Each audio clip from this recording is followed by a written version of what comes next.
he's got a camera that moves on its own. Yeah. One little motion on you. Looking at those cameras up here moving on its own. Isn't that something? What they don't have for technology now. Well, that's why I don't have to Cameron, pay. they got a phone that automatically moves and shoots on its own. That's why I don't You have to pay see? a third guy. Can you all see it from where you are? Look at that light. I've never seen a camera do that. Wow, what they won't think of. He demanded to bring this. He called me up. He was like, I got to bring the slider, man. he was Isn't adamant that about interesting? it. Well, let me know when you're ready. We're ready? Yep, we're ready whenever you guys are. All right. It is December 13th, 2025. We find ourselves in Massachusetts with a very special interview, shall we call it. We are sitting here today with Ms. Helyn C. Hall. Spell the first name right. And we'll get into why we have to spell it right. Because Helyn, and I'll tell you why. Helyn, Helyn Hall. Helyn, before we get into it, I just want to say how I came across your body of work. I want to go back to July 23rd, 2021, where you participated in the Marvin Hagler Memorial, Marvelous Marvin Hagler, to get his name correct. I have his shirt on. Marvin, for me, happens to be my favorite athlete of all time. That's just for me personally. So when I learned about your involvement with Marvin's career and to help him out, I was just fascinated by your story. You are the first Black female boxing promoter in the United States. You were also an educator, Yes. principal, administrator in the Boston Public Schools. You were also founding and you managed Hall and Horizon Unlimited Global Events. Yes. You're also a proud member of Alpha Kappa Alpha Sorority, Yes. where you developed many of the leadership and communication skills that shape your life's work. Your story is one of resilience, professionalism, community service, and unwavering commitment to opening doors for the next generation, Interesting. if I may say so. Interesting. So let's get started with Marvin, then we'll veer off. How did you come to meet Marvelous Marvin Hagler? It was purely by incident, tell you the truth. There was a group called the Afro-Conservatives of Brockton, Mass., of which his mother was a member. And one of the members there, Mary King, had asked me if I'd be interested in joining them, and I did. And I got to meet May Hagler. And she was telling me about her son, Marvin, who at that time was with the Petronellis, who had a boxing stable in Brockton. And I had just started some promotion with Senator Royal Bowling and also with Senator Bill Owens. And I had started getting my feet a little wet in boxing promoting, meeting promoters like Sonny Romalo and Vinny out of Brockton. Vinny was out of Brockton, Sonny Romalo was out of Somerville. And I had also got to meet Don King. And how I got to meet Don King was from Senator Royal Bowling's manager, who happened to have known Don King. We were looking for ways to raise money. As you know, politicians, they like to get money for their advertisements, and they need to have money. And so it was through his, Senator Royal Bowling's manager, that I was able to meet Don King. He set it up. And I decided that here was this boxer in Brockton who wasn't getting the exposure that I thought he should have been getting. Speaking to his mother, May, she was very concerned. And I said, well, maybe we can meet Don King, who was out there promoting boxers, and he was dealing with trying to get Muhammad Ali reestablished. Because, you know, Muhammad had been out of his crown for a while. And so I told her, yep, let's try it out. Got together, May Hagler, her husband, Marvin's stepfather, and I called up Don King.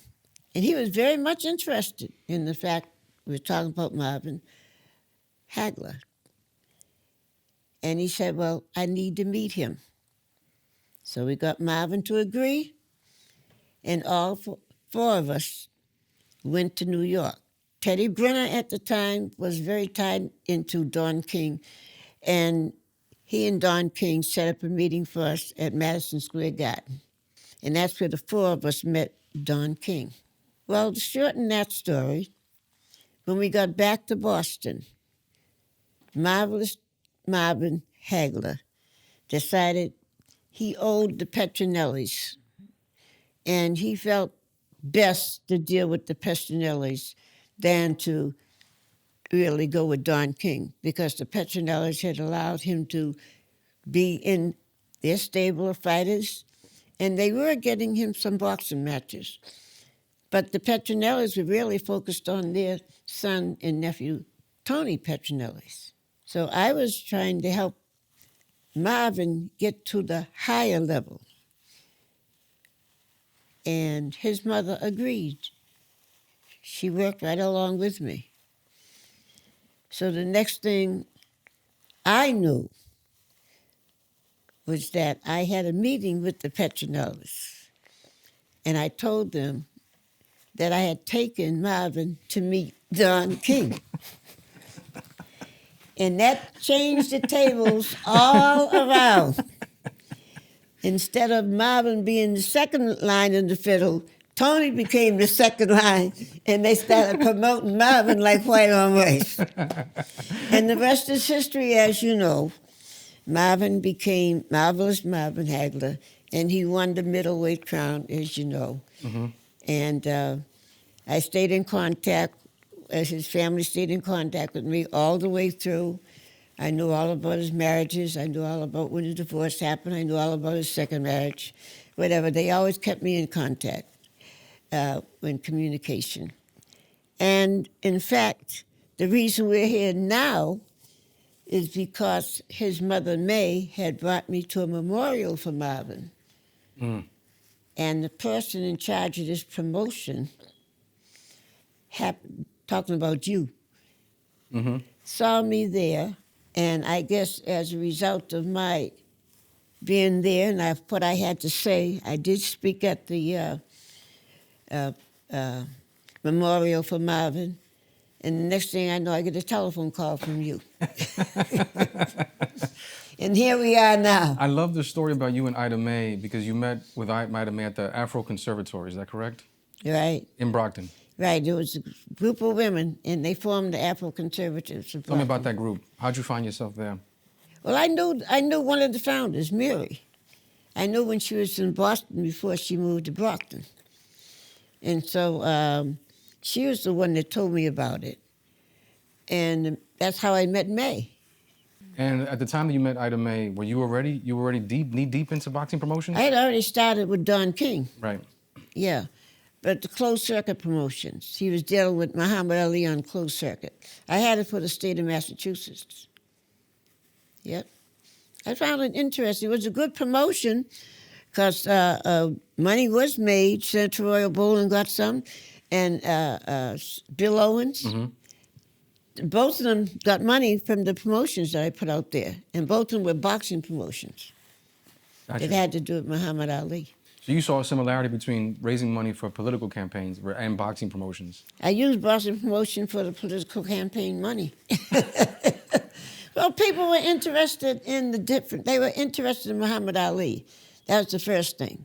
And Don King knew that. So therefore, setting up these promotions in various places like Boston, New York, Chicago, whatever, there were people coming out to see them. And Muhammad was trying to get back onto the level where he had been, all right? And it made it very easy for me to do the promotions. I got a percentage of it, and the amount of money that was raised that was helping the politicians that I was working for. So that was that. Because, you know, and I established my own business. That's when my Horizon Unlimited came in. I started my business, and it meant exactly what it said, Horizons Unlimited. And then I decided that looking around, we needed to have models of color, okay? And that's when I started my modeling agency at 40 Boylston Street. And I was still working in the Boston Public Schools at the time. Mm-hmm. I was going from teacher to administrator. Court Street, I helped to put together the career ed proposal and everything for Boston Public Schools. So I was still doing my educational background as well as doing my social background. You were very active. You had the boxing promotions, you yeah. had the modeling agency, Yeah. you had the teaching. In my modeling agency, I decided that I'd be very, very good. I had an Hispanic fellow, Jose Lopez, and I had a girl from England, a white girl from England, Lisa Nickford, and they ran my agency during the day for the modeling agency. And I communicated with them on the phone. Then I would end up at the agency physically by 3:30, 4 o'clock. And they would tell me whatever transpired. We ended up with 125 people as members of my modeling agency. And we were booking them too. Booking them for serial ads, booking them for different shows and everything. And where did that spirit come from to keep yourself busy all the time? I don't know, it could have came from my mom and dad. My dad was a Pullman porter. And he worked all the way 50-some odd years before he retired. Robert Jones. Robert Jones, my dad, yeah. And your father was from the South? Born and raised South Carolina. Came up to Massachusetts? Yep, he knew all the history from the family, from the slavery days all the way to freedom days, to the days when he decided to become a minister. He went to Raleigh State, and then he came up here to Boston College. And but the prejudice, he was light-skinned, your color, but he wasn't light enough. There was a lot of prejudice here in Massachusetts. So you had to look more white than black. And that's why you had the three main ministers that were here then, Reverend Lawrence Count and Reverend David, they could have passed for white, their complexions. And they had black churches. Did your father ever talk to you about his feelings about that type of stuff? Not feelings. He talked about the fact of how you deal with present-day life. And you have to be, one, educated. Number two, understand that not everybody's the same. And number three, know what you feel like you want to do with your life. And it has to be something special, not just anything. He said Pullman Porters, they were all black at the time he was there, run by A. Philip Randolph, because many of them were highly educated men, but couldn't get a job in a professional field because they were of black skin. That was the prejudice back then. So it was the funny thing that used to make me laugh, that the Pullman Porters were all black men. And they would say, yes, sir, Mr. Boss, no, Mr. Boss, or yes, sir, or no, sir. But they're coming home laying money on the table where everybody else was jumping off the bridges. Mm-hmm. White, black, and other were going through a depression. They're coming home putting money. My dad ended up owning three homes. Okay, we lived in an all-white neighborhood, which is predominantly Jewish, and also selling pulpwood to the United States government. That was my dad. My mom didn't have to work. My mom was a homebody, raising 7 kids. You're a young woman seeing your father, knowing your father's highly educated. But I knew he was educated. Did it bother you that his upward mobility was limited because of his skin color? No. He told me this was life. Okay? There's things you can do in life, so be prepared for it. Okay? My complexion wasn't the same as his. I was one of the darker ones in the family. Okay? And he said, don't worry about complexion. He said, that's this life here in the United States. I want brain power. And I did. I went to Latin school.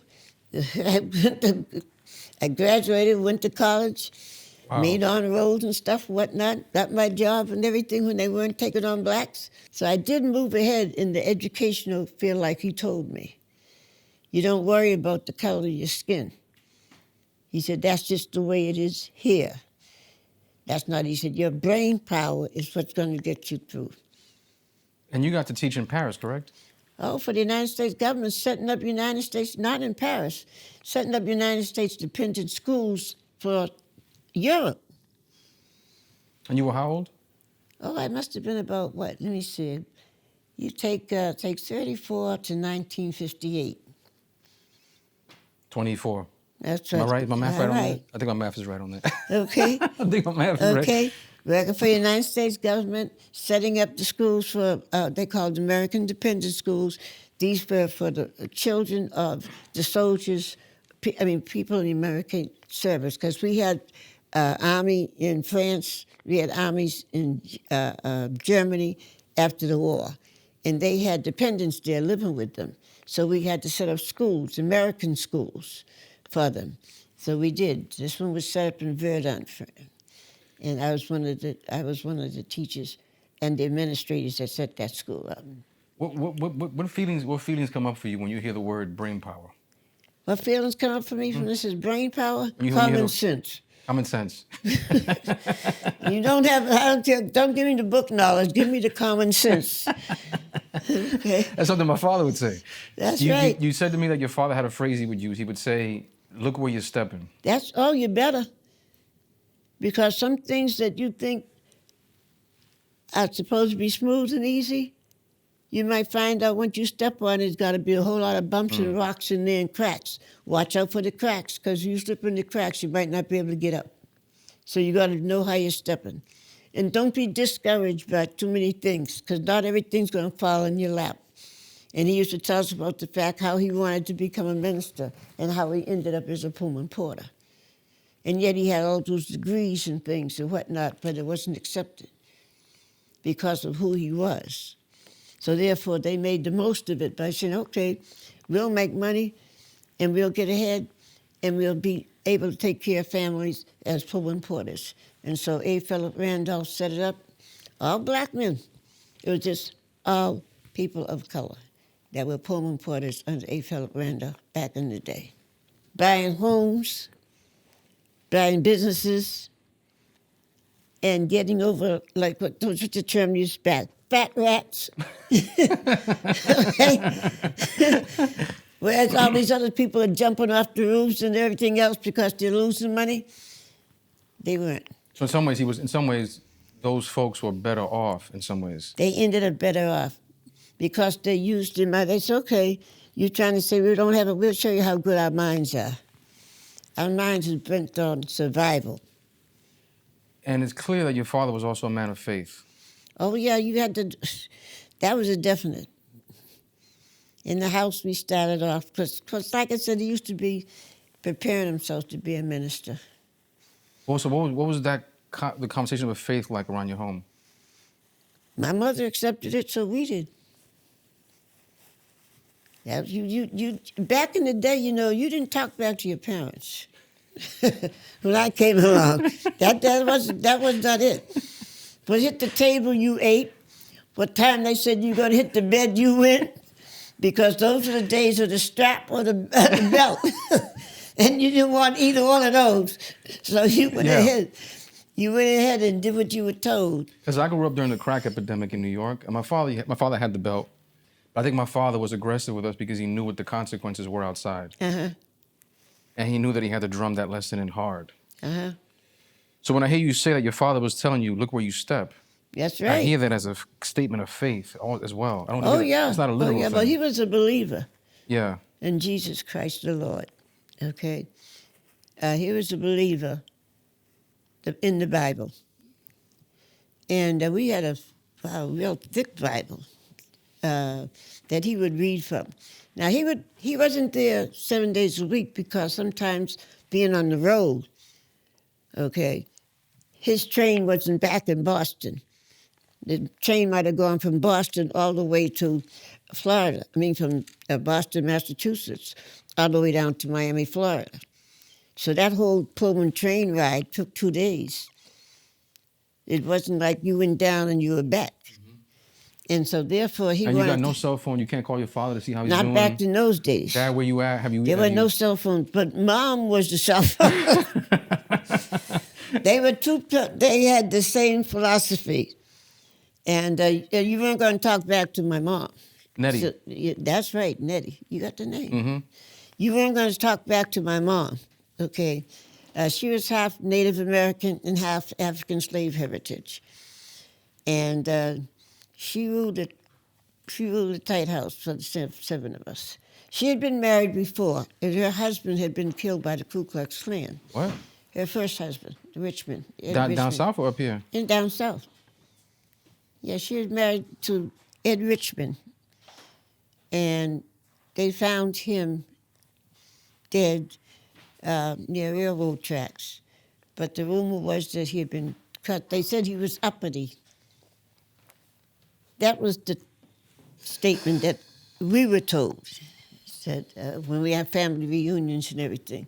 Supposedly he was uppity, and the white folks didn't like that, the ones that were prejudiced down there. Did they have any children together before he passed? He had 3 children. After she was married to him and had 3 children. And they were young when he was killed. And then she met my dad. And then she had 4 more kids with my dad. Yeah. Wow. But it was quite interesting at the family reunions when you hear all these different stories. And we had big family reunions down in Baltimore. They came from all sides of the track, all sides of the family. So even though your mother had remarried, you knew about that history of Ed Rich? Because you were told. You were told, yeah. It wasn't like a secret thing, like no one. Oh, no, not in my family. You were told, and when you went to the reunions, you were told. You know, family reunions, they would stand up there, whoever was going to be the one, they talk, and I don't want to get up and say whatever, they say whatever. And so you learned a lot from the family reunions. Nothing was hid. And in the family reunion, you mentioned to me that it was all shades of black. Oh, yeah. We had what I call the United Nations. So growing up in America, where everything is so black and white. We had black, white, and yellow. Yeah. You saw nuance. I didn't care. You didn't care. You didn't care. You were indifferent, or you kind of. I didn't care. You didn't care. Family was family. Yeah. And I guess because I used to stay with, I used to make the honor roll and the family felt good, but they wanted me to know family. So in the summertime, my trip was to be sent to my Aunt Millie, my mother's sister, down in Baltimore, Maryland. And that's when my Uncle Jimmy and my cousins on that, I'd be there with them for almost 2-3 weeks sometimes. And I get to meet the rest of the family on my mother's side and on my dad's side. Because I think for so many of us, it's complicated when we have to work with white folk. It's complicated, right? But we know that for the sake of economics or just well-being, we have to cross that table. And I know you did some work with Peter Fuller. Oh, yes. Out here in Boston, yeah. My dad didn't say all white people were bad now. He never said that. That never came up. Mm-hmm. Whether you were bad, good, or in between, as far as the color of your skin. That never came up. Okay? The thing that... And Marvin dealt with the Petronellis, none of that ever came up. The Petronellis, when they saw what I was doing, they moved Marvin real fast. I mean, it was like white on rice, man. They moved Marvin so fast. Because race is real, right, Helyn? Oh, yeah. I mean, there was right? just... They had been promoting Tony, their son. Now, this, I'm only talking facts. You find it anywhere. That's who they were moving. Marvin was there, but Marvin was like second. Tony was up, and that's who they're moving. Until they found the exposure to Marvin when I took May and Marvin's stepfather and Marvin to meet Don King. And they knew Don King was out there promoting left and right. It wasn't like he was some little thing behind a car. No. He was out there, and they knew, wow, we could lose Marvin. All right? So let's get busy. And the next thing, they were promoting Marvelous Marvin Hagler all of a sudden. Not just Marvin Hagler, Marvelous Marvin Hagler. And he showed the truth, too. He went out there and did it. What I also love about that story, Ms. Hall, is that you can imagine Marvin talking to his mother about this. You can imagine her sitting with his mother. But I know how she was. Right. She was very much, she knew what he could do. And she promoted him all the way to the end, to her end. as well as his end. Because even after he passed, the reason I was there to meet you was because of his mother. Ida Mae. That's right. She asked me to come with her and say something. That's the reason why you saw me. At that memorial. That's right. Because I don't plan to go places. Like, you know, I'm retired from all that. Let all that be history. But she said, I want you here. This is something special for Marvin. Yeah. And also when they were putting up his statue, she wanted me to be there for that. Because she knew at that particular time, he was in second place. Tony was in first place.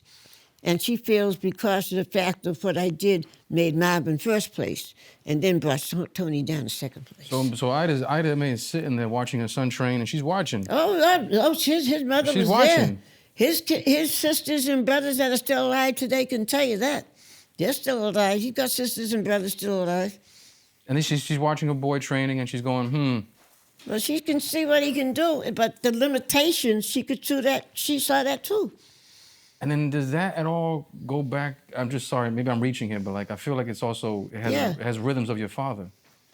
You got this guy who wants to be a minister, Yeah. but because of circumstances in the war. Yep, you readjust. You don't sink. You just readjust. You got to remember, no matter what, you just got to look at the solid ground you're stepping on. So in your heart, you're colorblind, Miss Hall. You're colorblind. Oh yeah, You have all shades, but yet you see Marvin, you see your father, you see the examples in real life going, damn, race is real, like. Oh yeah. And then you decide to become an educator. Yep. Well, education to me was, I always did well in school. And there was one time in education that made me feel very sad. And I was in the third grade, and they had what they called, I can't remember the name, but they called, oh, my daughter's not there. It's a Davis Award they give for good behavior and all that. It comes once a year. Where? Here in Massachusetts? At Boston Public Schools. They had something in the third grade. When you did well, they had what they gave you at the end of the year. It had to do with your conduct, your effort, and how you did well. And there was two of us that ended up. And I was the head. I was a straight A student and everything. And you're supposed to get the Davis Award. It's called the Davis The Award. Davis Award. Right, Boston Public. I don't know if they still got it. All right, and it's $50. And that back in the day, that $50 meant something. Yeah. Because you could get a quart of milk and a loaf of bread for $25. Yeah. And did you know about the award? Did you know about Oh it? yeah, because you were told about the award. They would tell you that when you first entered the first day of school, different things and whatnot. And so I was one, and I'm not going to mention her name because I don't know if she's alive today. And there was another young lady, but she was a light-skinned black, I'm a dark-skinned black, okay? And we were the ones that were up for the Davis Award. We had outdone all the white kids, all the Jewish kids, all the Asian kids, you name it. We were the two that were up there. She was about your complexion, maybe a little lighter. And it was me, okay? And I was straight A. She had a couple of A minuses. I had all straight A. You had And they gave her the award. I was very, very upset. I want to mention this teacher's name. She might be not alive, but her name was Miss Bowman, was a third grade teacher. She knew I was totally upset. And she couldn't understand how come I didn't get the Davis Award. And I was very upset, very, very much upset, because I knew what you had to be to get the Davis Award. And I didn't have not one A minus for the year. I had all straight A's. And she had a couple of A minuses. So that's the first time I got the taste of prejudice, because Ms. Bowman said they probably didn't want you because you're dark skinned. She told you that. Yeah, I'll never forget that. That's why I remember her name. And I believe it. Because if you were going according to my credibility was over the other girls. Like I said, I didn't even have an A minus. I was straight A. So how come you don't take mine and you take hers? And she got a few A minuses. Do you respect Miss Bowman for telling you? I got the answers I knew was, and my dad agreed. My mom agreed. Because if you got all straight A's, and that's what they said the criteria is, and then somebody else pops up and they got less than you, then how come they got it? I think Marvin is a testament to that. I don't know if Marvin's a testament to that, because Marvin was gutting over. Marvin didn't have to fall back on anything. His was moving straight ahead. All right? When Marvin came and met Don King, he still believed in the fact that the Petronellis had given him the opportunities when he was 16 years old. And he wasn't going to just say, well, buy it, I'm going to jump to Don King. That was the way he thought. And that was good. So I said, let's work on it. And his mother agreed. So when the Petronellis, I said, let me speak to them, because I know when they hear what I got to say, they're going to turn around. And they sure did. They turned around like white on rice. The next thing they were doing, he was moving. So you're a young And- girl, you come home, you don't get the Davis Award. Nope. You talk to your father, you talk to your mother, you go to bed I was that night. upset. I was really upset. Tears come down face. I was very upset. And that's when my dad said, sometimes you got to walk and you may not be on water. What does that mean? That means that you might think that you're up on top, okay? But things can happen to mar your way. Has nothing to do with your performance. It just has to do with a lot of things that are around you. And there's certain things around you that you may not be aware of. And that's when I first found out about prejudice. I came up in an area where it was predominantly Jew. In fact, I speak Yiddish, okay? That's right, so some of my Jewish friends, I'm still today, I can Bushmaster. Boy chick, and Is it, you know? yeah. Okay, so you know, so I mean, I can still do it. Because when we moved there, I mean, you know, I'm up there 7 years old. And everybody around me was Jewish. In front of my building was the Jewish Orthodox synagogue. On Friday, I go over there, light the candles. And on Saturday, I go walk over there, put the candles out. And I was getting rich. I was getting $2 for doing that. The movies only cost you 30 cents. And you get a quart of milk, a loaf of bread for 25 cents. And I'm getting $2? Are you kidding me? That was a good job. Going across the street, light those candles, and come back really. And coming back on Saturday, and then right across the street too. You know, so I mean, I got to learn. Then, like I said, I used to go to, with my friends, to the different Jewish community groups and whatnot. What did it do to your concept of fairness when you woke up the next morning after that After the incident? thing at the school, Like, how did you think about fairness? Like things being fair. I thought prejudice was something to deal with. I didn't even think about the word. I didn't think they were fair. I just thought that prejudice was something that you had to deal with. Because I know the only thing that didn't get me there was prejudice. So then you go to school the next day. Were you the same person? Upset. But it wasn't my third grade teacher that did it. So I went there, and I still stayed on the honor roll. I went on the honor roll in the 4th grade, went on the honor roll in 5th grade, honor roll in the 6th grade. I stayed on the honor roll. Were you a happy student or were you an aggressive student at that point? Did it change your tone about academics? I would say I can't give you an adjective. I was same me as far as getting my schoolwork done. As far as expecting something to come my way because of my grades and everything, I didn't look at it like that. I just looked at it as a survival technique, keep my grades up and keep on stepping. That's it. Something else to happen down the road, my dad would say, so I'll wait for something else to happen down the road. And you created a company called Unlimited. Oh yeah, that's Horizons. why I called it Horizon Unlimited. Because that's life. You think that you got the limitations here? Because that can happen and go right down in the muck and the mud. So you have unlimited. And so Horizon Unlimited, yes, became my company. That's what I called it. Is it some ways in response to those memories, that title? Anyway, did I box it? No, just the fact that like you think about your father, you think about the Davis Award, and then you create a company called Unlimited Horizons. It just makes you wonder if like that's in some ways a response to that kind of unfairness. I just feel that life has its challenges. I mean, you find it in the Bible. You can be like Joshua in the Battle of Jericho, a song Christian song I heard when I was in my daughter's car today.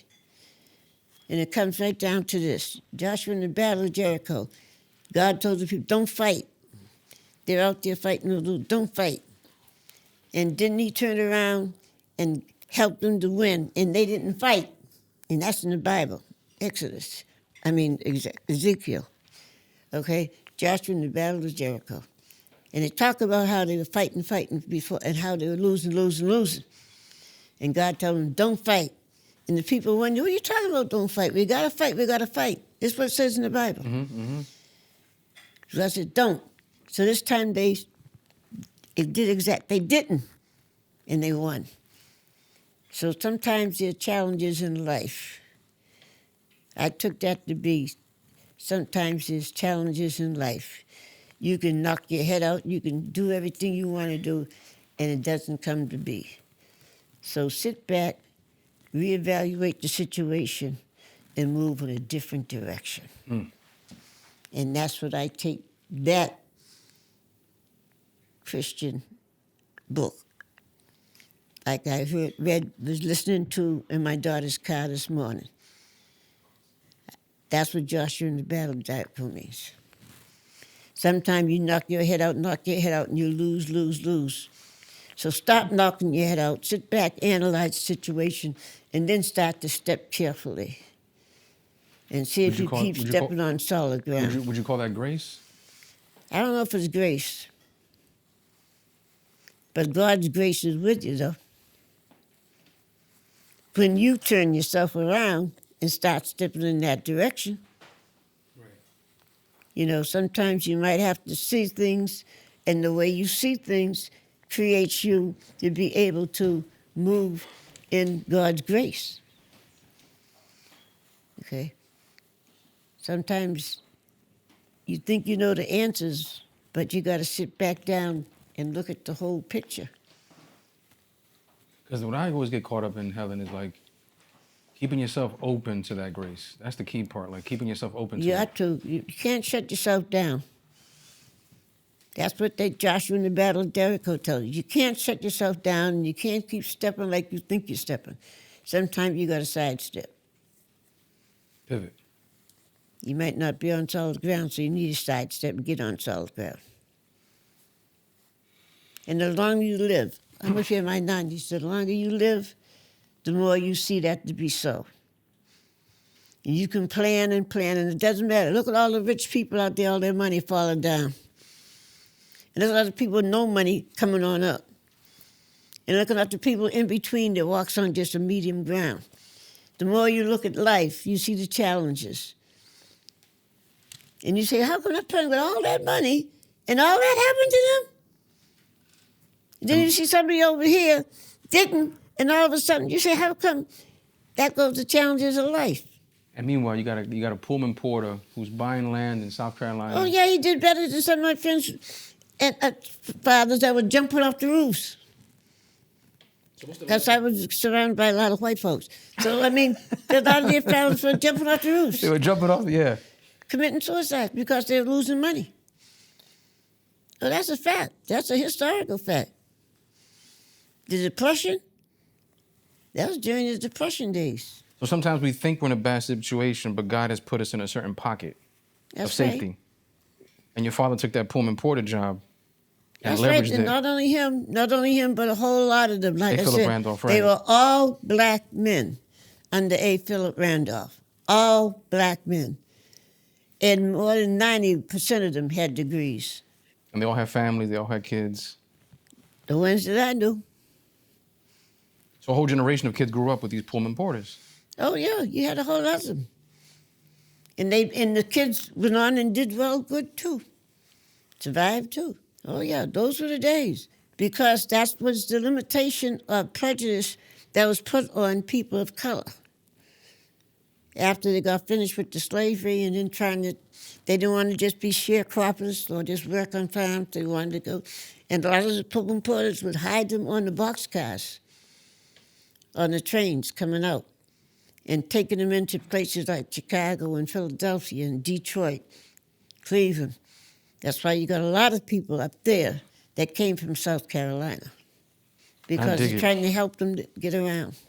So it's just like with anything else. You're talking about Marvelous Marvin. One thing that he looked at, one of the things he looked at was challenges. But he also felt that who was giving them a helping hand? And when he saw that the Petronellis were willing to move him ahead, once they found out that here, this girl, Helyn Hall, was going to take him somewhere else. But he had always wanted them to be in his corner. Here they were, in his corner. And of course, the rest is history. Wow. They moved him right on up. But they allowed me to be right there. They didn't say you couldn't, they couldn't say you couldn't talk, you couldn't come. Petronellis, well, I was right there, brought my daughter and everybody else around. And they could meet Marvin, his wife and everything else. His mother-in-law, Anna, all of them. I was welcome. And you said in your speech that he was a straight up dude. Oh, yeah, he was very straight up. Because he could have said something different. He could have done what the old term, pardon the expression, BS. Okay? No. He was saying the way he felt. And it was very interesting that he felt because they were giving him a break. That allowed him to be in their stable. And that allowed him to move ahead. He didn't allow that to, like when he was fighting down in Puerto Rico and he sent me a text. He hadn't been made it to the top, he hadn't got to the top shovel yet. And he sent me a text and said, I'm down in Puerto Rico. He said, boy, I hope when I come back I'll be able to fight on a different level, whatnot. And when he came back, I gave him a call. I said, we're going to go to see Don King. And that's when the ball started rolling. But then it would turn around, Leon Spinks, when he made one, and he had won the championship, and they were looking for play. He didn't even have a suit to wear. I said, let's get him over to Brooks Brothers, get him a suit so he can produce, and he had just become the championship. He showed up with a T-shirt. And he said, I don't know what he said. It might have been I don't know what, I can't even remember what he was wearing. But it wasn't a suit, that for sure. We sent him to Brooks Brothers, let him get looking right. Yeah, and that was Leon. I mean, so I got really involved, as well as others, but those are names that you recognize. And the boxing, I found that very interesting. The personnel, I found interesting. And it was like, it gave me something other than my family and other than my job and the challenges out there. It kept my mind active on various other things. And then I said, well, I can't move, I'll move in this direction. We got people out here putting up all kind of businesses and whatnot, but I don't see a person your color or my color. I see more his color. Let's see if we can get somebody out there. Let me start an agency. So what did I do? I called up a couple. Cameo. Yeah, just to see how you get it. These are great white agencies. Barbizon?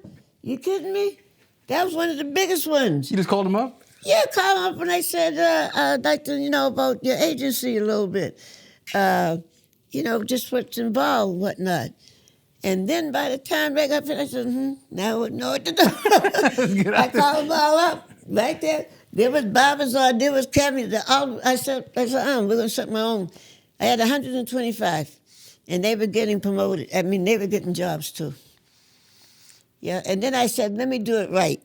Because knowing the prejudice here, don't let them see my blackface. Oh, man. Okay? Don't let them see. I said, let me do it right. That's when I said, now, I want to get the Hispanic community.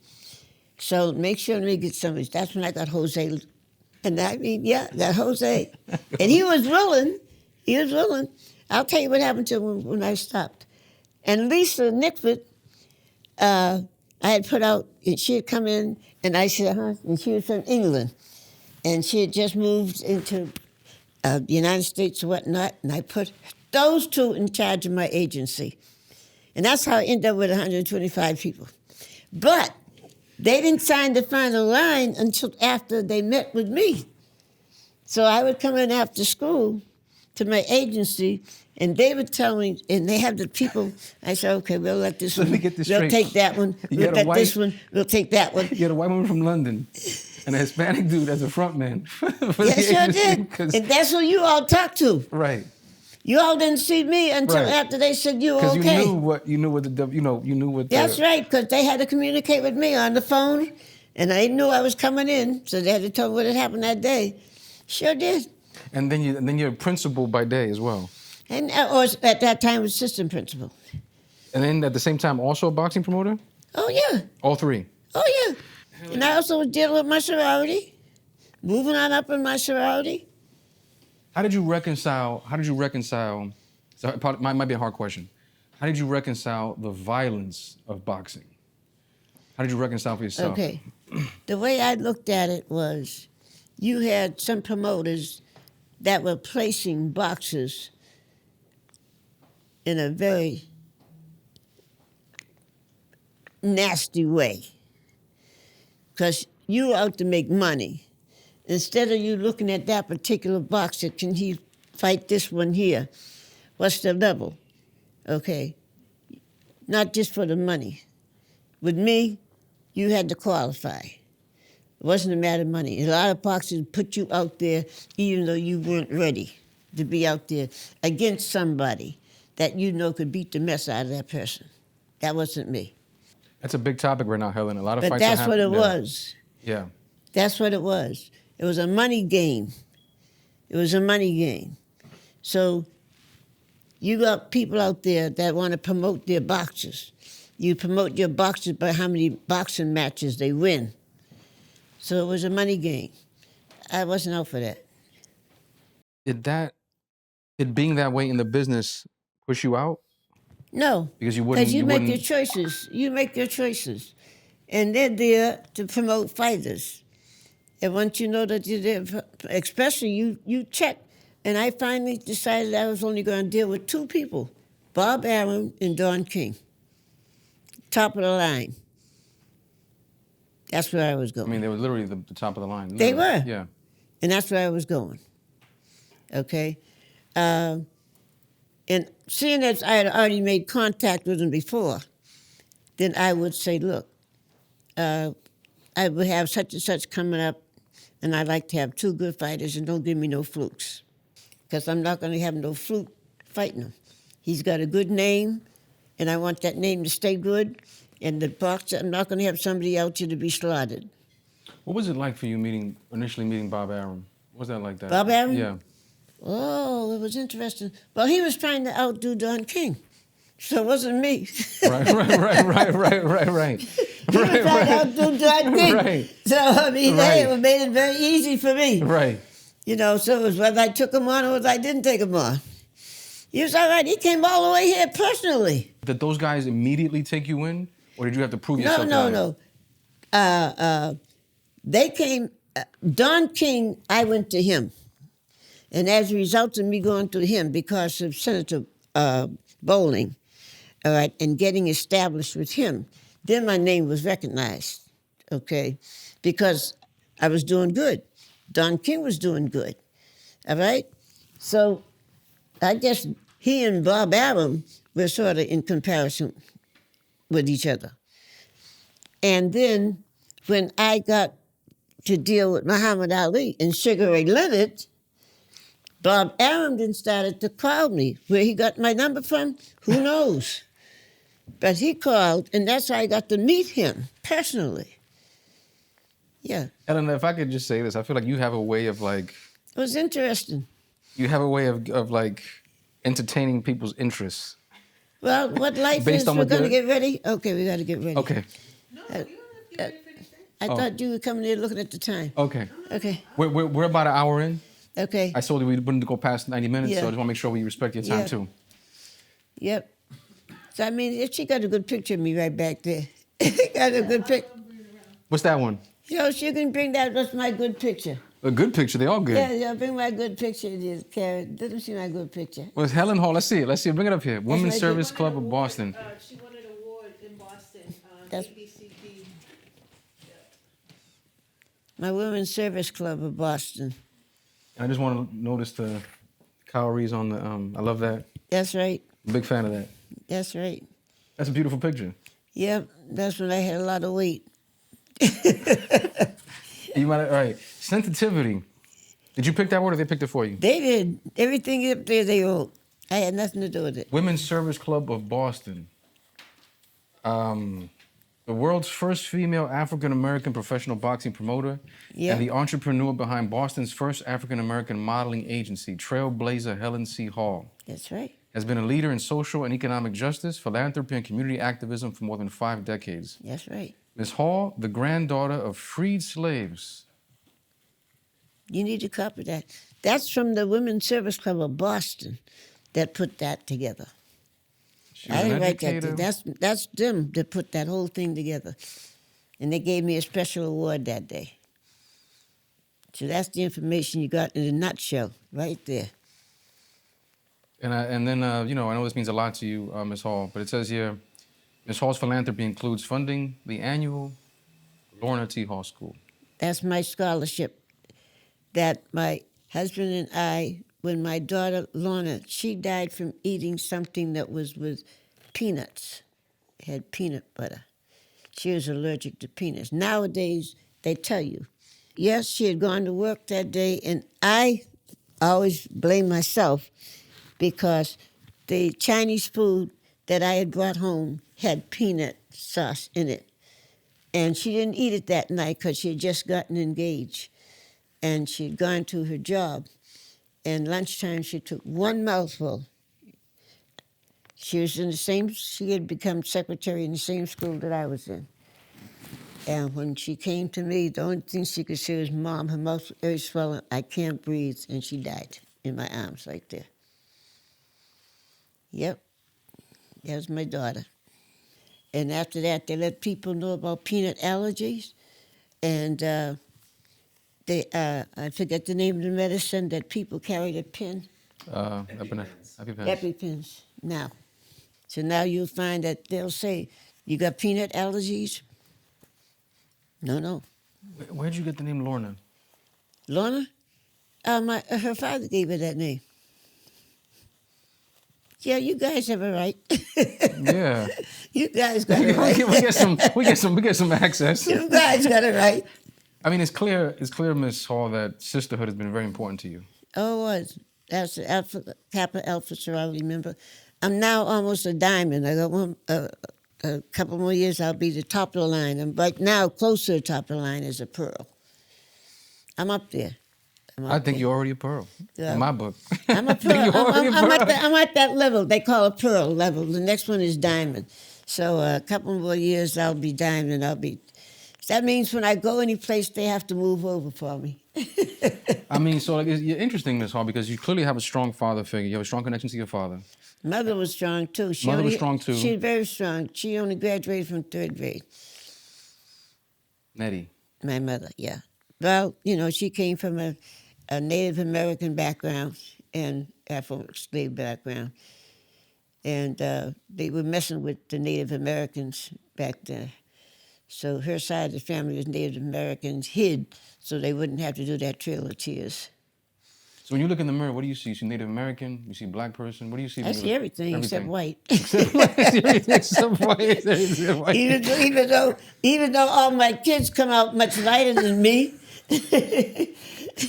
All my kids are much lighter. So it's everything except white. Hey, well, I was just asking. No, it's that. They want them to say the funny thing I found out about life. My sister Edie was close to your skin, okay, coming along, all right? All her kids are dark like me. I'm dark, and my kids, Lorna, and all the rest of them, Cameron, and all the rest of them, came out lighter than me. When they were born, they were listed as white. Wow. On her birth certificate, we were born at Bethesda Hospital. It says white. And they tried to tell me those weren't my kids that came out of my belly. I was there. I was there. I said, there wasn't. I said, you got to remember, I didn't make these kids by myself, so their dad has white blood in them. And sure enough, come to find out, on their father's side, they had aunts that were passing. Am I right, Karen?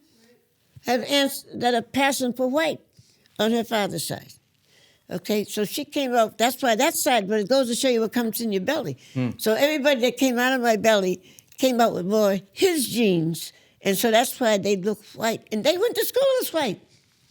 And I got the funniest thing one day from the school, and we were in Stoughton, and they wanted to take white kids and send them into some black schools in Roxbury. And I was asked for permission. If I could send my daughters to the black school. I'll never forget that. Come to find out, because I didn't know that. They had listed them as white in the school records. I said, you can send them. I said, you're going to be surprised with who you send it. That was Stoughton High School. I'll never forget that. They're trying to integrate. But that just goes to show you your lifestyle, okay? When your children can come out according to what genes are being carried. So even though I was this complexion, my husband was lighter, his genes obviously were stronger. And even though my sister was lighter than me, okay, her husband's genes must have been stronger because all her kids came out darker than her. Life is interesting. It is interesting, but at the same time, it's all very, very real, right? Oh, yeah. Race is real, but it's not real. That's right. But it is real, though. That's right. I mean, clearly, you just laid out some vivid examples of how Yeah. colorism That's plays right. out, right? Like, yeah, you got to deal with it. You know, but you know that you didn't make the world. it's my And fault, the it's my fault, world, it's my you didn't fault, make sis. the world. I'm sorry. And the world has various colors people all through the world, and you don't know who you may meet and how you might meet them. All right. So the main thing for you is to understand you didn't create the world. That's number one. Number two, everybody's an individual. So you can't just say this group of people is just because of maybe a couple of them that did that. You got to look at life with an open mind. Understand there's ups and downs and in between for everybody. Doesn't care what color your skin.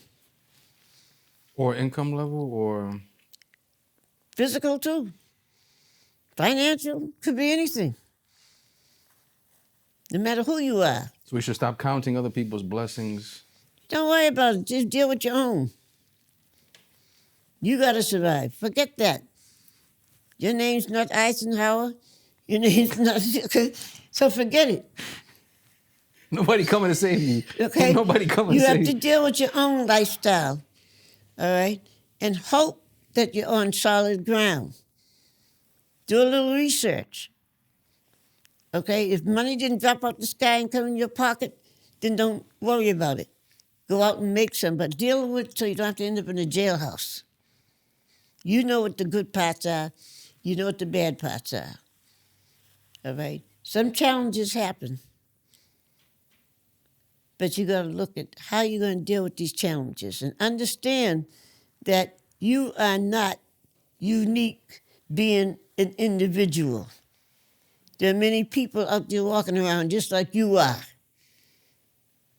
You don't worry about them. You worry about yourself. Is that selfish? Is that You can use the word selfish if you want, because you got to deal with yourself. But that doesn't mean you're hurting anybody else by dealing with yourself, unless you're stepping on somebody as you deal with yourself. Deal with yourself. You don't have to step on anybody to deal with yourself. You know what you're capable of doing. He knows what he's capable. He knows what he's doing. They know what they're capable of doing. And only as you're a young baby coming up, learning how to step, learning how to eat with your fork and knives and stuff like that, that's a learning step. But you're not nobody's 2-year-old kid or 3-year-old kid learning. You're up now. So the thing is, you have to And you know there are certain things in life that you have to deal with, depending on where you live and the culture you live in. The main thing is the word starts with S, survival. And it doesn't mean you're going to survive in a positive manner if you go out there and mess with people. That's not going to happen because you're going to get payback. We've talked about race, Ms. Hall. What about womanhood? That's all part of growing up. Manhood, same way. No difference. We all got adjustments. Everybody got adjustments. Nobody knows what's clear because of where you live. If you live on some island that's down in South America, so off the coast of South America, your way of living is going to be different than mine that grew up here in Boston, Massachusetts, a city. You have to deal with your area. You have to look at that word survival. But you don't do survival by stepping on people, though, because it's going to come back to haunt you. Is sisterhood required for survival? You can help. Okay. It's not necessary because you could be by yourself. How are you going to survive? Sisterhood, brotherhood, nobody's around. How you survive? No. What you try to do is to keep a clear head. Understand that you have to make decisions. And you already know by the time you get up in age, when you're up in your teenage stage, you know there's certain challenges you have to face. When you start to get into your 20s, there's even more. The only time you have a problem is below 10. As you come along, when you're 4 and 5, you're in a learning stage. You're in experimental stages. 4 or 5 years old, 6 years old, you're experimenting with this, you're learning about that. Someone's telling you this, someone's telling you that. But by the time you get into your teenage stage, tell them that there's certain ideas for yourself that you want to experience based on what you've been exposed to. That's just life. It's a learning vessel. Now, in the meantime, you've been told what is supposed to be the good, the bad, and the ugly. You got some people that want to try it. Well, they find out maybe they shouldn't have. There are others that don't worry about it.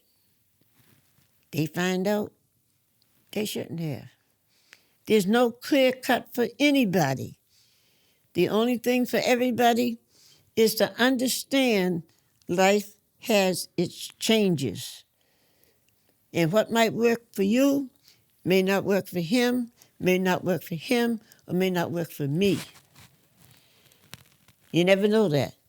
Might, but you don't know that. It's not cut in stone, it's not etched in stone. There are challenges that you meet in life. And the main thing you have to do when you look at those challenges, if you got a family, how does it affect you and your family? If it's just you by yourself, how does it affect you by yourself? Those are challenges of life. That's just life. If you could go back and talk to a young Helyn Hall, 10 years old, at that time when she has to wake up to some challenges, what would you say to her? At 10 years old, Mm-hmm. follow the rules and regulations of the house. My house was rigid. Don't get your butt beat. Do what you're told. Do what you're told. That's what they did. In my house, that's what you did. You followed the rules and regulations. 10 years old, 11 years old, 12 years old. You follow the rules and regulations. Sit down with the plate, hit your front. You aren't going to say, I can't eat that. Boom, you have to eat it. So you don't eat that. Rules and regulations. That's help you to understand about life, because you find out that even when you get older, no matter how old you get, even at this age right now of 90, there's rules and regulations you got to follow. So the sooner you realize there's rules and regulations you got to follow, you know how to deal with your own lifestyle. And then I have a question on that. And this will be the last one. Yeah, I have a question on that. And then I want to open up the floor to your grandchildren to ask questions. But But certain rules and regulations are not written, right? They're based in the unseen, aren't they? Things you do, things you do, things you don't do. A lot of rules you may not be exposed to because you didn't experience them. But a lot of rules you have experienced, and it's the same for everybody, no matter what your background is or whether your color is. There are certain rules that pertain to human beings. You're not a dog, you're not a cat, you're not an ant, you're not a mosquito. And there are certain rules that you got to get up and clean yourself up. Otherwise, you can get germs. That's a rule. Okay? How you dress yourself to be acceptable. And so you know that in this society, they don't want you to dress this way. In that society, they want you to dress this way. So if you're Arab, you're going to dress like the Arabs. If you're over here, and they say you're going to dress like the Japanese used to dress like, that's a society. You understand that as you come along. There are always going to be adjustments in your life. Now, what happens as you get older, the adjustments that you have made, you can see, have they helped you? Okay? Then you have to say, fine, everything's cool. Or you have to say, I got to make some changes. There's no thing that you can pick up, no book, no TV show, where you can say, oh, this is what I got to do? Because not necessarily would you be able to do what that person did. Your life might be completely different. That person that wrote that book, or that person on TV telling you certain things. But then there are some things that are common to us all. Number one, your basics. Make sure that you look at the road you're traveling. You can see on the road whether that's considered good or whether that's considered bad, or you got to be very careful as you step. That's common. Even little kids know, oh, I better not pick that up. How old you got to know that? That thing might be hot. I better not touch that. Oh, wait a minute, that's an insect. That insect might bite me. That's just knowledge, common knowledge. But there's a lot of things that, based on experience, I shouldn't have done that. Boy, that should create a problem. Yeah. I can't go that road again. Okay, all right? I want to thank Ms. Hall for her time. Time is the most important asset that we have. And my mentors have always taught me that when someone spends time with you, it's the greatest gift they can give you. So I appreciate it, and I hope that I have your number to call for other questions that I might have. You're an exception. Okay. You're an exception to the rule. Okay. Many have tried, they have failed, not even getting near the slide. I have so many That's other it. questions to ask you, but we talked about stuff offline that I'm happy with, that I'm content with. You know, you're from Roxbury. You've spent time in Roxbury area in Boston. That has its own set of historical questions and narratives that I know we won't get into. I'm trying to think if there's anything else that you want to touch on before we close. Or... No, I'm glad that you were thinking about Marvin, and I'm glad you gave me the call, because that was an individual that I really felt a good respect for, the way he moved ahead in the field that he went into. And the way he had respect for others, I felt was unusual, because there were many that were in that field that didn't think that way. So thank you for asking, and thank you for being here. Amen. Amen. Amen. Amen. Amen. Amen.